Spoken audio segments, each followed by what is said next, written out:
नमस्कार साथियों, एक बार फिर से आप सभी का स्वागत है हमारी यूट्यूब चैनल पर। आज हम बात करने वाले हैं Baba Farid university of health science 2026 की मल्टीपल पोस्ट पर जो वैकेंसी आई है उसके बारे में बात करने वाले हैं कि कितनी कितनी पोस्ट है वो यहाँ पर रहने वाली है और कौन है वो फॉर्म अप्लाई कर सकता है, एलिजिबिलिटी क्या रहेगी आपकी, फॉर्म फीस क्या लगने वाली है और ये आपकी जो जॉब लोकेशन है वो क्या रहने वाली है, वो तमाम प्रकार की जानकारी जो कि आपकी BFUHS 2026 से वैकेंसी से रिलेटेड आपकी जो क्वेरी आ रही है वो संपूर्ण प्रकार की क्वेरी आज की इस वीडियो में कंप्लीट वीडियो में हम सोल्व करने वाले हैं। ये वीडियो बहुत लंबा नहीं होने वाला है, शॉर्ट वीडियो में आपको बहुत अच्छी जानकारी देने वाले हैं।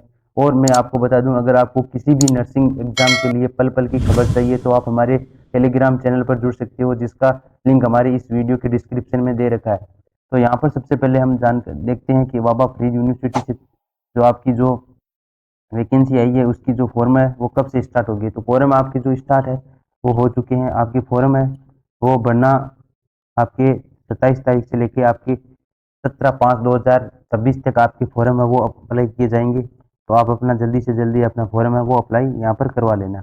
इसी के साथ हम बात करने वाले हैं जो यहाँ पर पोस्ट के बाद में बात करने वाले हैं। सब इससे पहले हम बात करने वाले हैं आपकी जो जॉब है वो कहाँ रहने वाली है। तो आपकी जॉब है वो Baba Farid university of health science Firozkot Faridkot में आपकी जो है ये जॉब है लोकेशन है ये रहने वाली है। इसी के साथ हम बात करने वाले हैं तो आपकी जो जो फीस है वो कितनी लगने वाली है। तो फीस से पहले मैं बता दूं, जो भी आपकी एप्लीकेशन फीस है वो रिफंडेबल नहीं होने वाली है। नॉन रिफंडेबल आपकी जो फीस है वो यहाँ पर रहने वाली है। तो आप इस हिसाब से ही अपना फॉर्म अप्लाई कीजिए, क्योंकि जो नोट सेट है, नोट सेट में आपकी जो SC ST कैटेगरी से आपको फॉर्म लगाते हैं तो उसमें आप अगर सिलेक्शन नहीं होता है तो आपको फीस से आपकी जो रिफंड है वो कर दी जाती है। परंतु इसमें ऐसा नहीं हो रहा है, आपको आपकी फीस है वो वापस रिफंड यहाँ पर जो यहाँ पर मेंशन किया गया है कि आपकी फीस है वो नॉन रिफंडेबल रहने वाली है। इसी के साथ आपकी जो 80 कैटेगरी की जो फीस है वो रहने वाली है आपकी 2360 रुपये। और इसी के साथ आपकी जो 80 कैटेगरी है उसकी फीस है वो रहने वाली है आपकी 1000 यानी 1180 रुपये आपकी फीस है वो यहाँ पर रहने वाली है। इस प्रकार से आपकी फीस है वो स्ट्रक्चर रहने वाला है। अब हम आगे बात करने वाले हैं आपकी किस प्रकार से आपकी जो अलग अलग पोस्ट पर आपकी वैकेंसी आई है। तो देखने हैं कि कौन सी पोस्ट के लिए आपकी वैकेंसी यहाँ पर आई हुई है। तो यहाँ पर बात करें तो प्रोफेसर के लिए आपकी 2 वैकेंसी है, जिसमें एक आपकी जो 80 कैटेगरी है उसकी और एक UR कैटेगरी है उसकी यहाँ पर आई हुई है वैकेंसी। इसी के साथ हम बाद में बात करें आपकी तो असिस्टेंट प्रोफेसर की वैकेंसी है, उसमें भी आपकी 3 पोस्ट यहाँ पर आई हुई है, जिसमें एक UR की कैटेगरी 2 पोस्ट UR कैटेगरी की है और एक जो भी आपकी पोस्ट है वो 80 कैटेगरी की यहाँ पर पोस्ट है वो रहने वाली है। इसी के साथ आपकी असिस्टेंट प्रोफेसर की जो वैकेंसी पद आए हैं उसमें से आपकी जो टोटल पद है वो 5 पद है वो रहने वाली है, जिसमें से आपके 80 और 80 जिसमें दो दो एक एक पद है वो रहने वाले हैं और UR कैटेगरी के लिए जो 3 पद है यहाँ पर होने वाले हैं।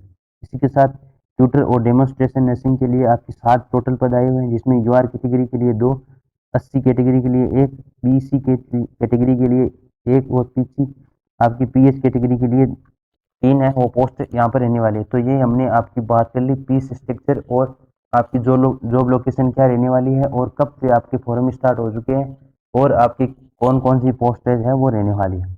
अब हम बात करने वाले हैं आपकी जो क्वालिफिकेशन है वो क्या होनी चाहिए। अगर आप प्रोफेसर का फॉर्म अप्लाई कर लिए प्रोफेसर के लिए फॉर्म अप्लाई कर रहे हैं तो आपको 4 साल teaching experience after MSc nursing के बाद आपको 4 साल का टीचिंग एक्सपीरियंस है वो आपके पास होना चाहिए।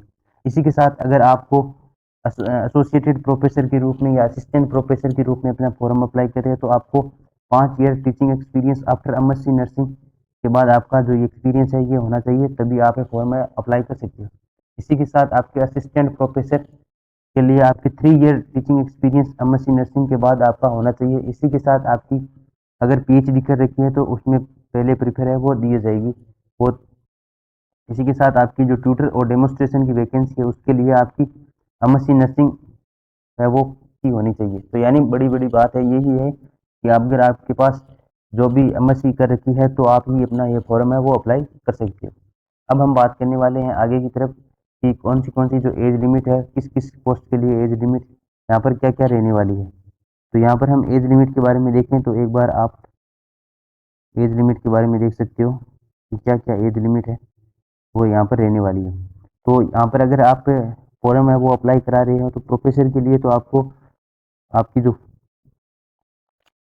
एज है वो मोर देन 50 साल से ज़्यादा नहीं होनी चाहिए। अगर आप असिस्टेंट प्रोफेसर के लिए फॉर्म अप्लाई कर रहे हो तो आपके लिए आपको जो भी आपकी एज है वो 45 से अबव है वो नहीं होनी चाहिए। इसी के साथ आपको अगर आप असिस्टेंट प्रोफेसर के लिए अप्लाई कर रहे हैं तो आपकी 40 साल से अधिक है वो उम्र यहाँ पर नहीं होनी चाहिए।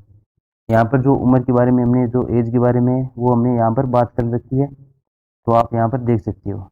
इसी के साथ हम बात करने वाले हैं आपकी जो भी एप्लीकेशन है वो किस आपको साइड पर बनना है। तो अपनी एप्लीकेशन है वो आप यहाँ पर जो भी आपको यहाँ पर दिखाई दे रहा है Baba Farid university of health science, आपको यहाँ पर अपना फॉर्म है वो इस साइड पर आप भरवा सकते हो। इसी के साथ आपको जो हार्ड कॉपी आपको मिलेगी, तो ऑनलाइन फॉर्म फिलअप करने के बाद यहाँ पर जो लिखा मेंशन किया गया था applicant is required after filling online application to submitted hard copy of online application is must compulsory in self-assistant copy in certificate proof by date birth marksheet, इसके साथ डिग्री एक्सपीरियंस या रेजिडेंस सर्टिफिकेट जो भी आपके पास जो fees script है इसके साथ प्रूफ के साथ आपको जो हार्ड कॉपी है वो यहाँ पर आपको जो मैंने यहाँ पर बताई है Baba Farid university of health science Sadiq Sadiq road Firoz जो आपको फरीदकोट है वो आपको यहाँ पर जमा करवानी है। तो इसको क्या डेट रही है वो आपकी 20/5/2000 यहाँ पर शायद 26 होनी चाहिए, वहाँ तक आपको ये जमा करवानी है।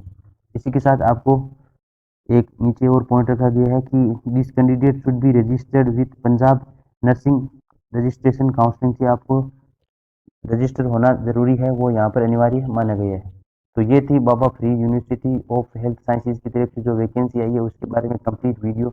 अगर आपको ये वीडियो अच्छा लगे तो चैनल को सब्सक्राइब करिए और दोस्तों के साथ शेयर करिए।